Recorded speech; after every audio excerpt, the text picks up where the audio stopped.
सांगली जिल्ह्यातील शेतकऱ्यांची सरसकट कर्जमाफी लवकरात लवकर करा. एक दिवसीय लाक्षणिक उपोषणादरम्यान माजी खासदार संजय काका पाटील यांचे आवाहन. सांगली जिल्ह्यातील शेतकऱ्यांची सरसकट कर्जमाफी करून त्यांचा 7/12 कोरा करावा. तसेच शेतकरी हिताच्या विविध मागण्यांवर तातडीने निर्णय घ्यावा अशी मागणी माजी खासदार संजय काका पाटील यांनी आज सांगली जिल्हाधिकारी कार्यालयासमोर झालेल्या एक दिवसीय लाक्षणिक उपोषणात केली. या उपोषणात सांगली जिल्हाभरातून आलेल्या मोठ्या संख्येनं शेतकऱ्यांनी सहभाग घेतला.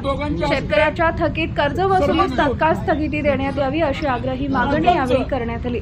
संजय काका पाटील यांचे वक्तव्य. माजी खासदार संजय काका पाटील म्हणाले, सांगली जिल्ह्यात अतिवृष्टी, अवकाळी पाऊस आणि नैसर्गिक आपत्तीमुळे शेतीचे व पिकांचं अथोनात नुकसान झालं आहे. शेतकरी आर्थिकदृष्ट्या कोलमडून पडला असून त्याच्या जगण्याचा प्रश्न निर्माण झाला. त्यामुळे जिल्ह्यातील शेतकऱ्यांची सरसकट कर्जमाफी करून त्यांचा 7/12 कोरा करणे हाच एकमेव पर्याय शिल्लक राहिला. राज्य शासनानं वेळकाढूपणा न करता तातडीने निर्णय घ्यावा. ते पुढे म्हणाले की शेतकऱ्यांकडून सोसायट्या व पतसंस्थांकडून घेतलेली कर्ज फेडणं सध्या शक्य नाही, तरी सुद्धा काही बँका व संस्था वसुलीसाठी दबाव आणत आहेत. हा अन्यायकारक प्रकार त्वरित थांबवावा आणि शेतकऱ्यांना दिलासा द्यावा.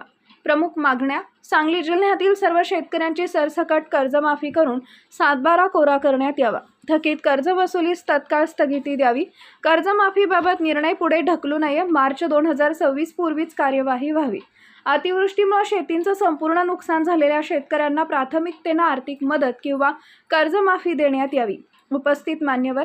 या उपोषणात माजी खासदार संजय काका पाटील, प्रभाकर बाबा पाटील, चंद्रकांत कदम, प्रमोद शेंडगे, दिग्विजय पाटील, सुखदेव पाटील, गजानन कुल्लोळी, सुनील पाटील, विक्रम पाटील, सुनील जाधव, महादेव पाटील, नितीन पाटील, प्रभाकर पाटील, ईश्वर वनखंडे, नामदेव पाटील, संदीप पाटील, बाबासाहेब पाटील आदी मान्यवर व मोठ्या संख्येने शेतकरी उपस्थित होते.